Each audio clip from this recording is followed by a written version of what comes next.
We are live, everyone.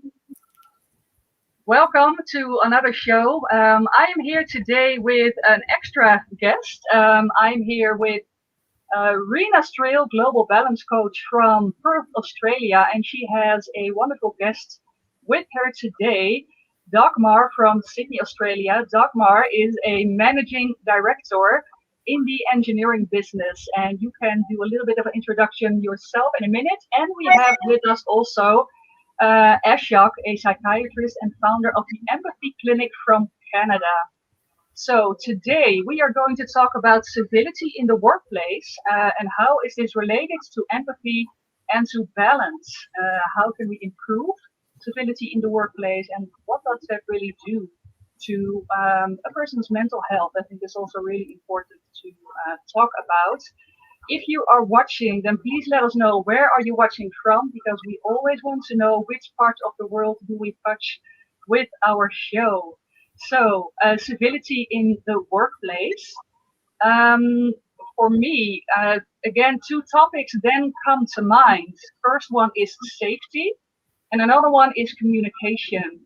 Because I think for people to be able to be civil in the workplace, there has to be a level of safety. People need to feel safe in the workplace. And also, really important, I think, transparent communication by the management. And then that needs to go through to all the workers. And the management really needs to take a leading role into this, leading by example. I'm very curious, what do you think about this? Ashok, do you want to let us know what you think about this? Well, let me start by talking about the word civility. And to be civil and to be civilized, essentially, from my perspective, means to suppress toxic emotions. So if I'm angry with somebody, or if I'm at a restaurant and I'm not happy with my service, I should be smiling and asking very kindly and nicely to the people who are I'm lucky enough to serve me with civility, if I can have whatever the problem is corrected. Essentially, I'm suppressing feelings of frustration and irritation and anger, perhaps, and making them come out as pleasant, courteous, and kind statements so that I can create a pleasant atmosphere between myself and the other person. So to me, civility is suppressing some of those negative emotions such that the relationship can flow a little bit better. I'll leave it there for now. That's a really interesting point. Suppressing. Let's get back to that topic in a minute.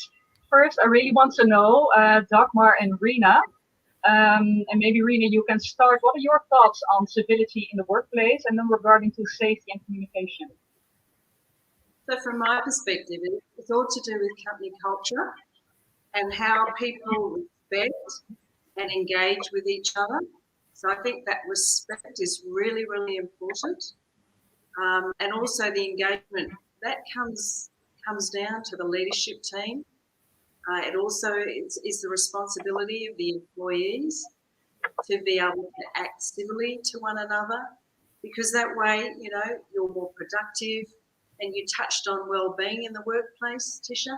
If people are happy, and they're productive, if there's communication, if there's empathy. So that's what it means to me. Exactly, your thoughts? My thoughts. Well, yeah, it's quite correct.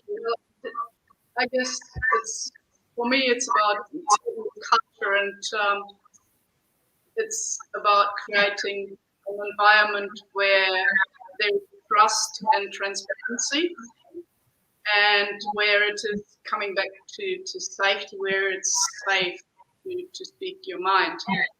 And also coming back to suppressing your emotions.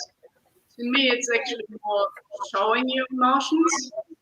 If I'm angry, that's okay. I let people know that I'm angry, and I express it that way, because even if I suppress it, my body language will give me away one way or another. So if I can share with people, I am angry right now, and just make that statement, and everybody knows, and it's okay, and I let it go, so to say, then everybody can deal with it, or we can deal with it. And the same if I'm happy or if I'm sad. So I think it's much better to show what your actual feelings are, and then and give everybody the opportunity to do so. Then we can have an open conversation. I just want to make a point about that. I agree with you, Dagmar, but I think it's the way we express it. Oh, sure.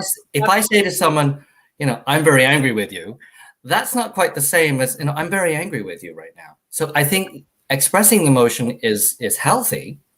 It's the way it's done, because ultimately that's how people remember it. And when people come home from the workplace and someone's been cross with them, they want something constructive so that they know what to do to be better when they come back the next day, as opposed to something that is destructive, that reduces their self-esteem and makes them feel unsafe. Oh, yeah, I think we're sort of saying the same thing, maybe in different. You articulated it quite nicely. Yeah. Oh, I absolutely agree, and that's exactly the point I was going to touch when I said let's come back to this later, because suppressing, yes, but then for me, I think in a way that you do talk about your feelings and that there's an environment where you can talk about how you feel, but then in a civil manner, right? I think, and that's where it really comes down to respect, because there are so many ways in, how do you communicate your feelings or your thoughts on maybe a new work method that is implemented. That can maybe mean more work for you, that can make you angry, or you feel panic. How am I going to achieve that? But then, it's all in the way, how do you communicate this to your manager? And is your manager creating an atmosphere where you feel comfortable and safe to do so? And Dagmar, being a managing director in the engineering business, in your position, how do you create that atmosphere? Or how can we? Do you have tips how other people in businesses can create that atmosphere? What works in your company? Well, sometimes, certainly, like talking in the engineering environment, quite clearly it's male dominant, and not all men can express their feelings the way we women do. I guess having a high level of empathy is really important, and being able to tune in. And sometimes you have to be able to step into a conversation or a situation, try to diffuse it somehow. Sometimes it's good to bring some rules in, like, for example,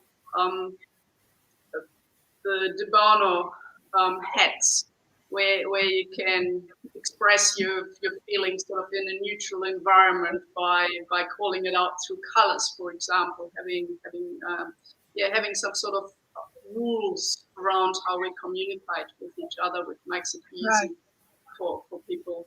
And sometimes you just have to have one-on-ones as well, and start digging a bit deeper, and not be afraid of asking the tough questions and having those tough discussions sometimes, and do it in a respectful way. I think it's really important at this point, because Grace C asked a question from our last show, asking how is empathy practiced when the organization doesn't recognize it, because we're assuming that the organization recognizes the importance of empathy and civility and balance in the workplace. And I'd like to put that out there, that recognition has to happen in the first place. It's not enough for 10 or 20 or 30% of the company to be on board with civility and much of it not be, irrespective of who's working there, irrespective of their position in the company. So I think we need to have made that mentioned as well. I think that's indeed a key point to Asha. Thank you so much. And Rena, you also have a busy job, right? What works in your job, to maintain that stability in the workplace? What works with you? Sure. So I think the key thing that works with me is communication is key. So what we do is when we have projects, we have a team, we have buy-in with the key stakeholders in the team. So we show respect. Obviously, someone's got to lead. So, there's respect for that person that's leading the discussion or the project. That's quite critical. So it comes down to respecting the people that are partaking in that project, in their positions, in what they're doing, and in the outcome that you're trying to achieve. So you start at the end. So communication is key here. You say, well, this is the outcome we'd like to achieve. And then as a team, you work through the steps to get there and resolve any issues or conflict. So, in every situation, every organisation, there's conflict. And it's very important to ensure that it's managed and it's resolved before you move on to the next step. What makes it really interesting, though, is particularly when you have multicultural teams or organizations. I've done a lot of work in Asia, for example, and also here, Australia is a multicultural country. And barriers of language come in, but also cultural differences, and people do communicate differently in different cultures. And I grew up bilingual, and my mum always used to say when she speaks French, she's a different person. She feels different compared to when she speaks German. And I found out at first I couldn't understand it, but now that I speak English a little bit better, I can relate to that now too. So we need to take consideration of that as well, and we also need to take the advantages out of this also. And there are some cultures that are much better in facilitating or mediating when you have conflict or sometimes just misunderstandings. So again, a good tool to have and to tap into. No, I agree. I think being able to manage conflict resolvement, I think that is also very important, because I have not ever seen one project that went 100% smoothly. There is always something, happening on the way that is bumps on the road, which can be resolved, right? But you need to make sure you manage that in the right way. So, I agree 100%. So we have a comment coming in from Mohammed Kadouri. Mohammed, thank you so much for watching. He says, hello, everyone. For me, it's another level of resilience, the resilience of the group and the cultural and philosophical resilience to have a management strategy for a given objective. And she will show us the reflections of the Freud. Well, that sounds like a comment for you, Ashok. Would you like to comment on this one? Well, I think a team is made up of a variety of people. And then we have resilience as individuals, but we also have resilience of the team. And the core values of resilience are not just strength and endurance, but also flexibility. And I also think tolerance is a word we haven't said yet, but I think it's important. I love the way Dagmar was talking about being bilingual and having different cultures marry together and be stronger because of that rather than weaker because of that. Because when we have tolerance, then we have less fear in the workplace to bring up an issue that might be relevant to us from a cultural or religious or spiritual point of view or a gender point of view. And that tolerance can allow the team to have much more resilience and be stronger as a team rather than just as an individual. That's very well said, Ashok. Thank you. I would like to ask you as well, sorry to put that question again with you, but I was just thinking, I know feeling safe in the workplace can do so much, also to your work pleasure, right? If you have to go to your job every day, even though it's from home now, you have to show up in video calls and so on. So feeling that safety, I think, is really important. So how does civility in the workplace contributes to your mental health? I think you, being a psychiatrist, can also really talk about this.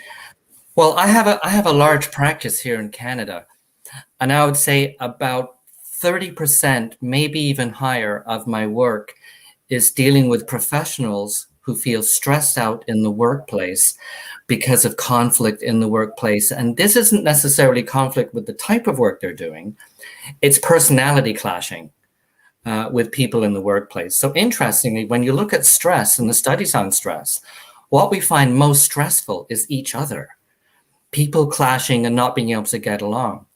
And there can be a lot of input. For example, in the hospital system, that they've instituted civility crews who've implemented civility training in hospitals. And there's no surprise that the emotional well-being of the doctors and nurses and all the staff working there increases by about 20%. But so does the health of the patients at that hospital.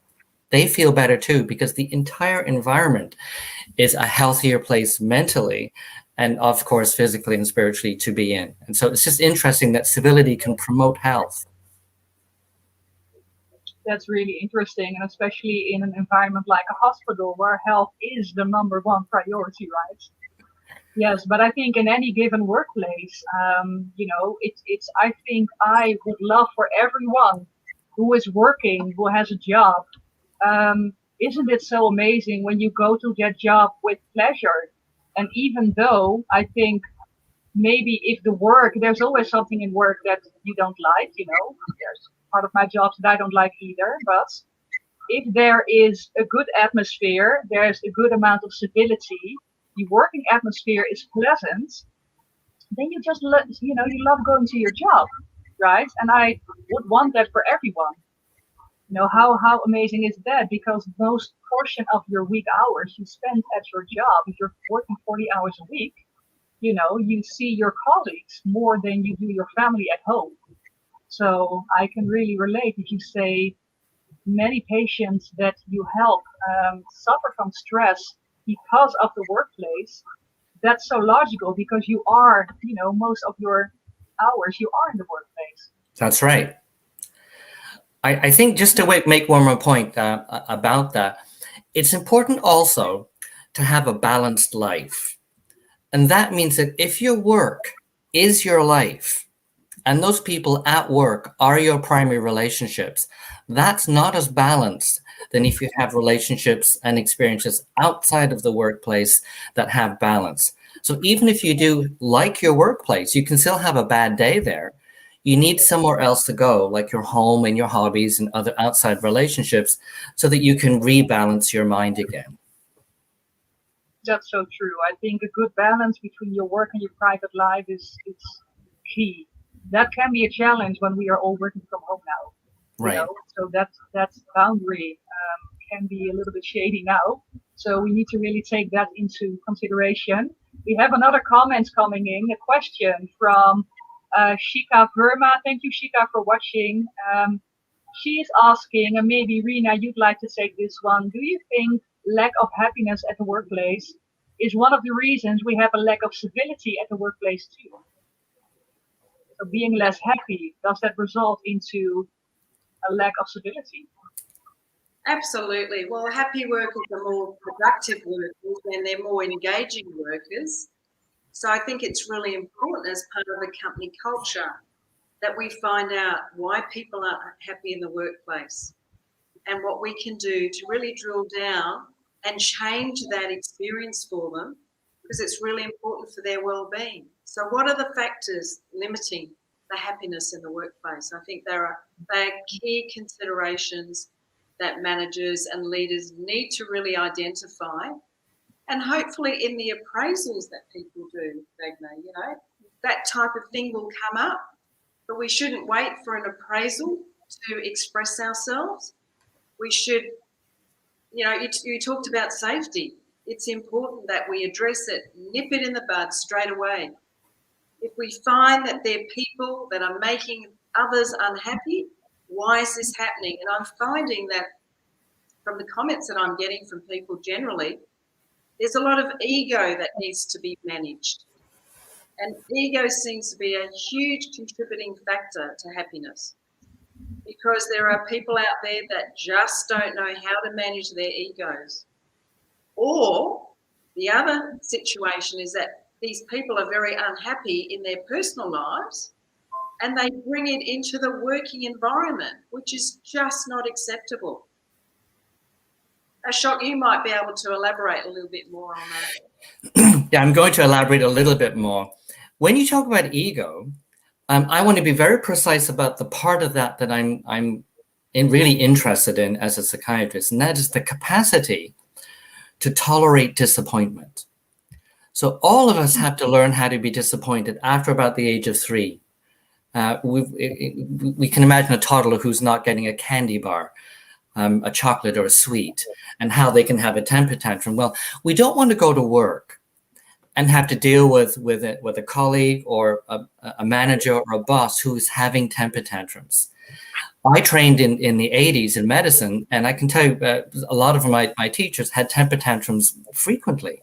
And it got very, very frightening, because if they have a temper tantrum at you, you felt horrible. You felt humiliated, especially if it was happening in front of other people, especially if it was happening in front of patients. That really doesn't happen that much anymore. But I think if someone can practice tolerating disappointment in a civilized way, and we're going back to what Dagmar was saying earlier on about the way you express that. I think that was really well said. The way you express it when you're disappointed is can I speak to you about something? Can we address this? Can we get a third person in the room? Can we have a conversation, a civil conversation about my expectations of you and your expectations of me, so that we're not disappointed at the end of that conversation? Yes, and I think those are really key points, Ashok, and I think it's those expectations often, if they are unclear, that can really make a person frustrated, or angry, or it's just he or she does not know what to do or what to expect. So I think those are really key points to manage when you have a relationship in the workplace. Making sure you know what to expect and what to ask of another person. And then I think also really important is what Rena said. I always say, leave your ego at the door, because I think no one is 100% perfect. Neither am I. There are things that maybe in the work I can forget or I don't do, which I should do. And then I always say to people, tell me if there's something I forget or I need to do something and I don't do it. Tell me, ask me, ring me, WhatsApp me, contact me and tell me, because if I don't know what you are frustrated about, then I cannot help you. So tell me. And I always say I don't have long toes, just approach me and then we can talk about it. And if you can do that in a civil way, I think you can prevent so many lack of civility in the workplace and so many frustrations. So I think it's really important to have what I call a cleansing chat. Yes. And I do that in my office very, very regularly in my work. I'll ask my clients, how are we doing? How's our relationship going? Are there anything that's causing frustration, agitation, or disappointment for you? And vice versa. And because there's trust and open communication in that environment, we can have a beautiful conversation about how to make our relationship optimal. And I think that with practice, that can also happen in the workplace. Yeah, certainly. And in particular, also getting that understanding of how my behavior or somebody else's behavior impacts on others, and sort of putting yourself into somebody else's shoes. And I often say to people, okay, from your point of view, you're right.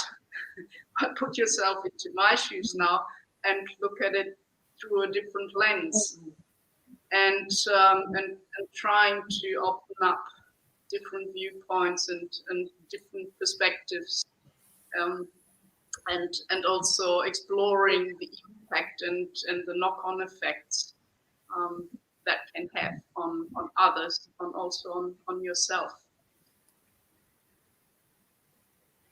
Yes, very true, Dagmar. And we have another comment, a question coming in. Shika Verma has another question. Thank you, Shika, for contributing.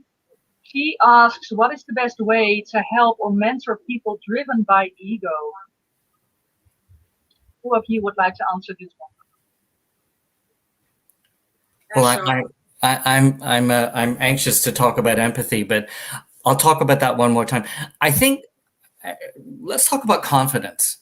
So confidence is the capacity to believe in a positive outcome. And confidence is fantastic if you're right. If you say one day we're going to put man on the moon, and by August 1969, man's on the moon, we're very confident, and that's right. But what about confidence that might not be truthful? It's driven by ego. If you say, well, you're going to get that done by 10 o'clock tomorrow morning, otherwise you're fired, and it's not practical that that person can do that. It's not something that person can do. Now they're terrified to go to work tomorrow, and the person that put that expectation on might have a false confidence.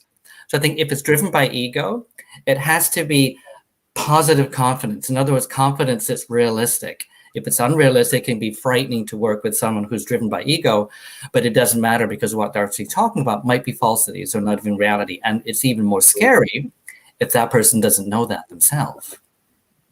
That's so true. But isn't it then also very important to have confidence yourself, and to really look objectively at that other person who is, putting that expectation on you? Absolutely. Yeah. Yeah, because you see, then if you have the confidence to speak about this, you put this expectation on me, this deadline. Realistically, I cannot meet your deadline. Can we talk about this? And then I think that's very important. But obviously, if that's your manager or your boss, that can be a bit difficult, because there's that leading relationship in there. But still, despite of that, I really think you should do that, because otherwise, what are you going to do? If you don't speak up, then you're stuck with that deadline. And then, what happens next? Then you're frightened, and then So you lose. I think it goes back to the word balance again. We're all hard-driven people. We all are hardworking. We all want to get as close to perfect as possible, but we have to keep our eye on the gauge. And if our gauge is on empty and we're still pushing it hard, we're gonna crash. This happens in sports and it happens in business as well. So I think keeping an idea of your balance on the gauge means that you can have the confidence to say, yes, I think I can do that.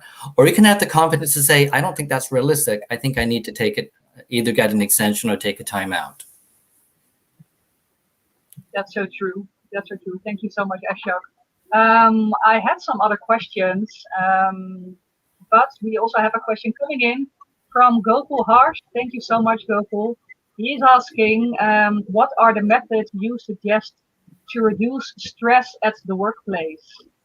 For me, what comes to mind is, again, when we started the show, is to create an atmosphere where people feel safe enough to talk about how they feel, and really do that in a civil way.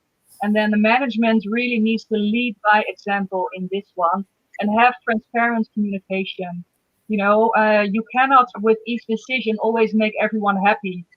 With each decision you make, there will be at least one person not feeling happy because the outcome is not what he or she would want. And that's not always something you can prevent. But if you are transparent about it and you communicate about it, as to why you made that choice, because of the outcome that you need to, maybe because of your bosses again, you need to realize, then I think so much can be prevented, managing stress in the workplace. What are your thoughts on that, Rena? Great point. Well, there's three key components: the mental, spiritual, and the physical. And a lot of organisations, what they're trying to do now is encourage well-being in the workplace. So, for example, they might encourage meditation, or they might give their employees incentive to join a gym, these type of things. Also, ensure that there's fresh fruit as well. So these things are really important for well-being in the workplace. Dagmar, your type of thing? Yeah. Yes, I would agree with that. Also, doing things together. Like one of my teams, they've just came together, and one of the local hospitals, they went there and they cooked not for the patients but for the staff, and then donations came out of that as well, and it was just a lovely team exercise that took them somewhat out of work, but was still within a work environment, and a lot of bonding going on, and everybody just felt great because they did something wonderful for somebody else together. And these type of initiatives I really encourage, and they're still talking about it, a couple of months later. Yeah, I remember those, especially pre-COVID, right? Those, team building, how do you say that? Activities that you can do. And those, you take pictures, you have these beautiful memories. And I remember still, especially some of those very pleasantly, that can really contribute. Also getting to know your colleagues in a really different way, cooking together. That's a very different way, as opposed to just every day sitting across each other at your desk. Just doing something entirely different, and maybe also connecting to other colleagues than you might normally do. Because usually you have your steady crowd, right, which you communicate with, where you have to work with every day. But usually there are much more colleagues. You don't know them that well. And I think those types of activities can really contribute to just connecting so much more on a humane, on a human level, to get to know each other on a really different way. We have another question from Shika. Thank you, Shika. I love your questions.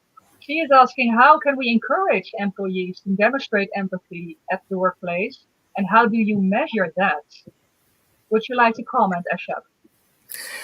Well, I have a system called colorpathy, and it's very similar to the hats that Dagmar was mentioning earlier, where I use 4 colors: red, green, yellow, and blue.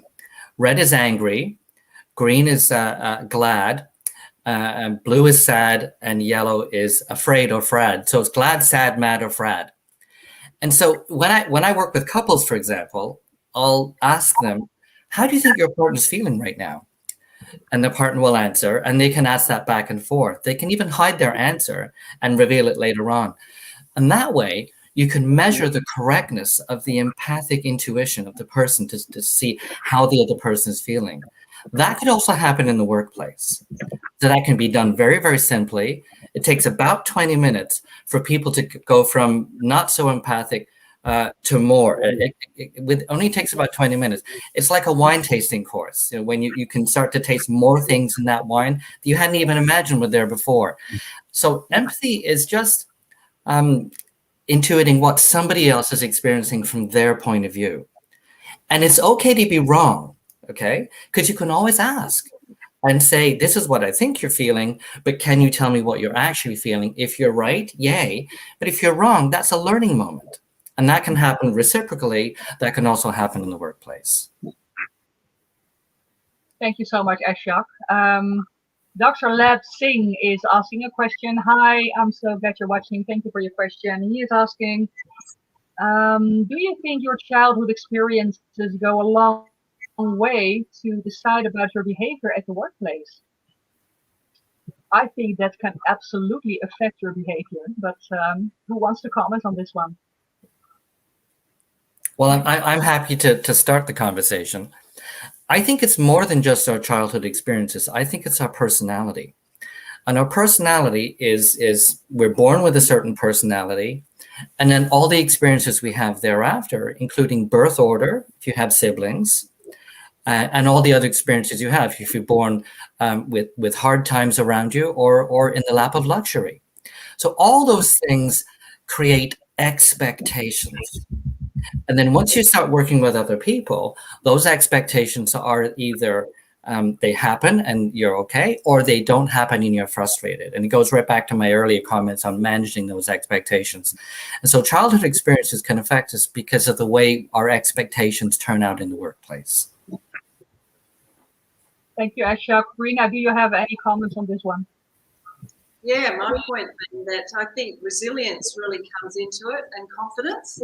So, you've got a lot of people that have had a terrible childhood. However, when they're in the workplace, they are totally different because they've found the tools and they've found people that they surround themselves with to be able to lift them and to get them to where they need to be. So I think resilience and confidence are key, key things that are important to step them out of those terrible childhood experiences and level them up to new beginnings. Oh, so just because absolutely. you have a bad childhood experience doesn't mean that you can't be successful in life. Definitely. Yeah, or vice versa, exactly right, as Dagmar says, Yeah, no, exactly. And I think if someone does show a certain behavior which can be related, I think just need to talk to that person, right? But if it's like related to childhood trauma, then that person can find help, to resolve these issues and feeling happier afterwards. Um, we have a question from Subchu Peng. I'm sorry if I do not pronounce your name okay. He says, could you help me on how to influence a business partner? That's such an interesting question. For me, I think the only one you actually can influence the best is yourself, not necessarily the other person, but by changing your attitude towards someone, automatically you influence that other person, because if you change a certain pattern, you break through that pattern, that other person is going to react to this, and then you can have a conversation. What changed and what do you expect and what does he or she expect?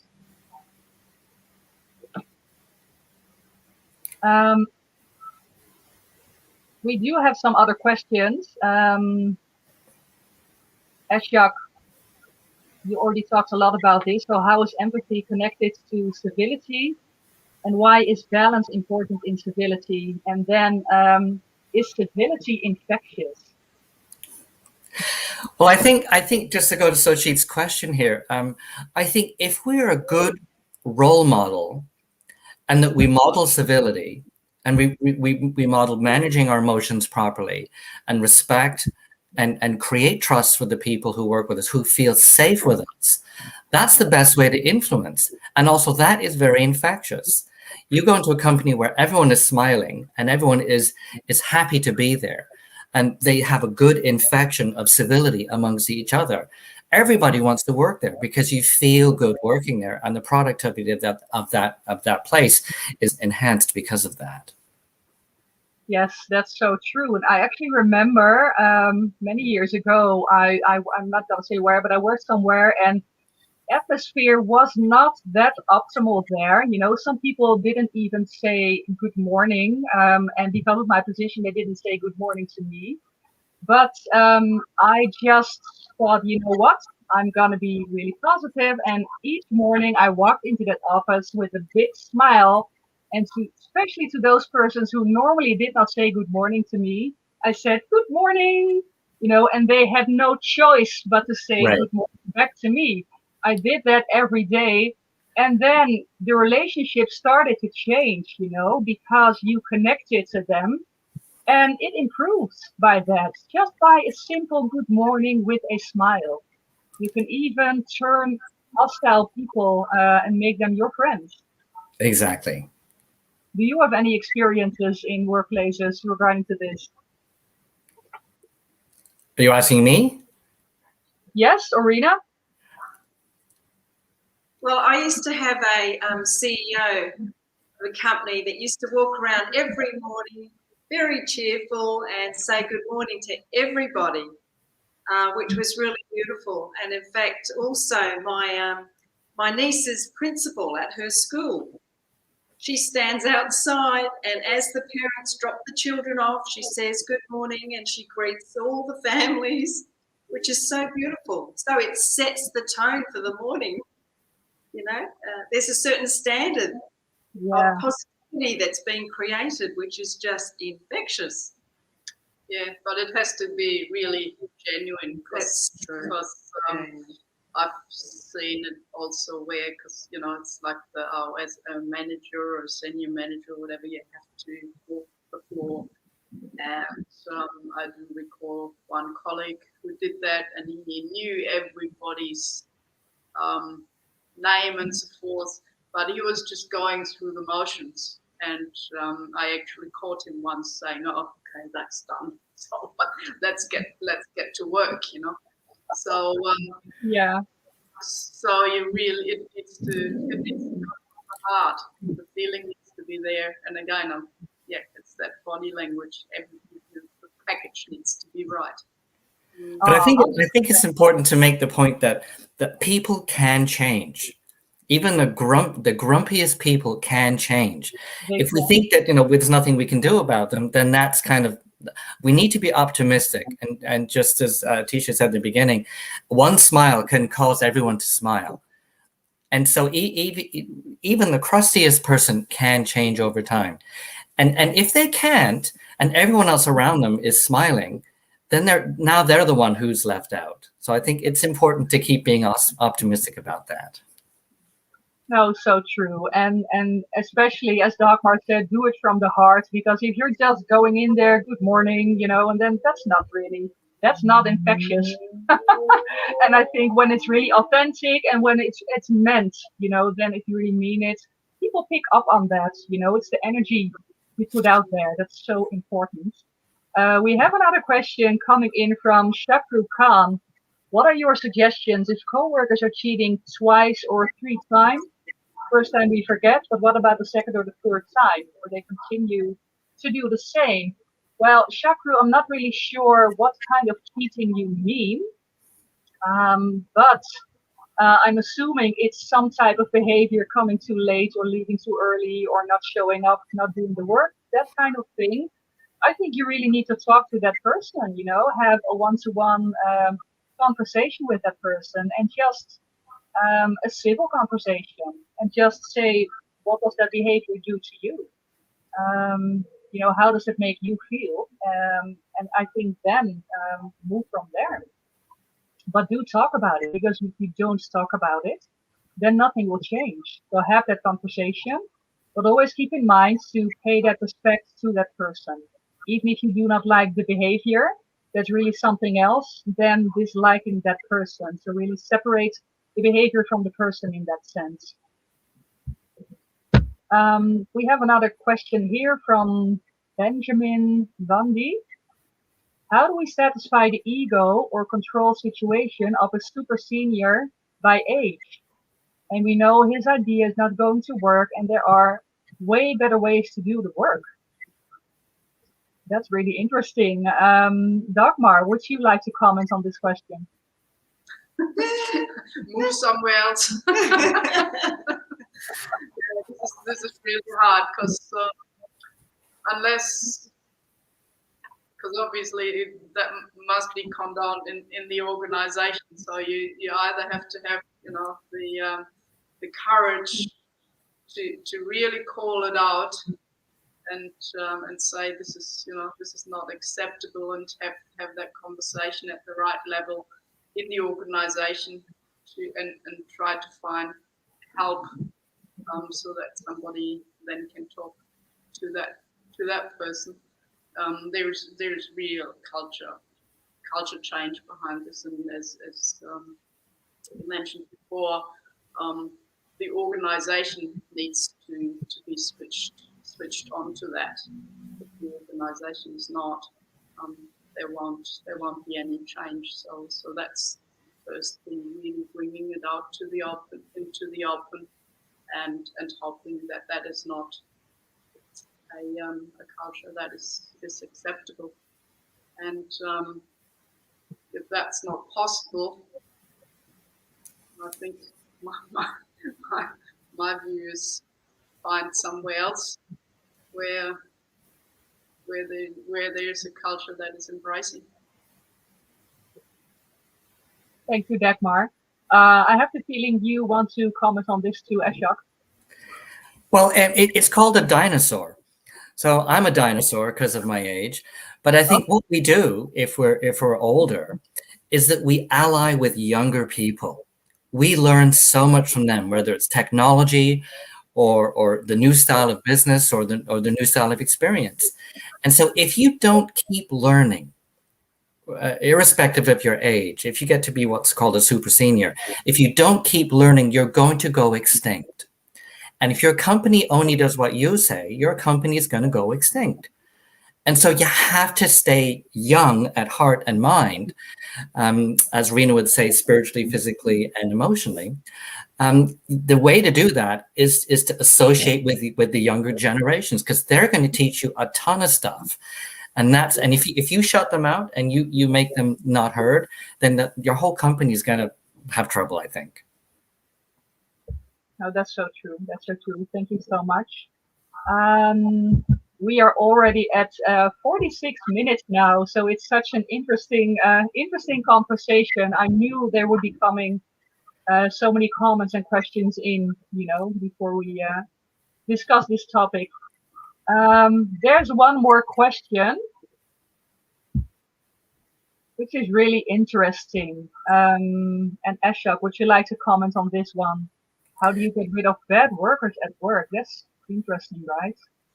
Well, I think if we're all on a boat together and we're rowing, or if you've got a sail and we got a rudder and a steer, there's always going to be some people who are putting a hole in the boat. And I saw the word sabotage earlier on in the questions. Yeah. And we need to give that person a chance to change their style. Maybe 2 chances, but not 3.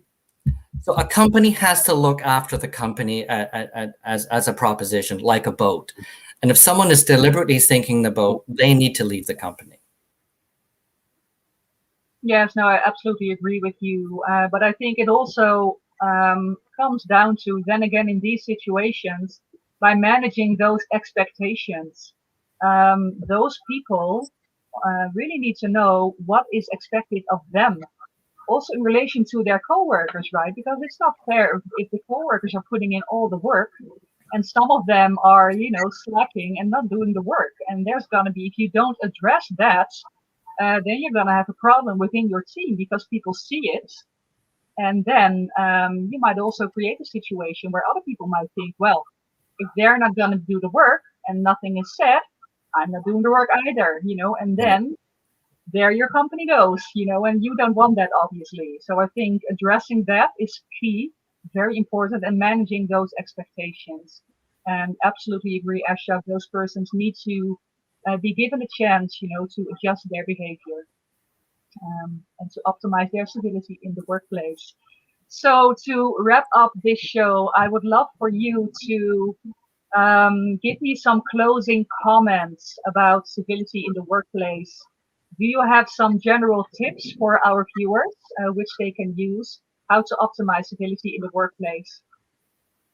Ashok, would you like to start? Well, I've been running a business for 35 years, and civility and creating a safe place is absolutely key to having people come see me and feel safe so they can feel vulnerable and they can share and they can begin to get better. If I can't establish that, my workplace dries up very, very quickly.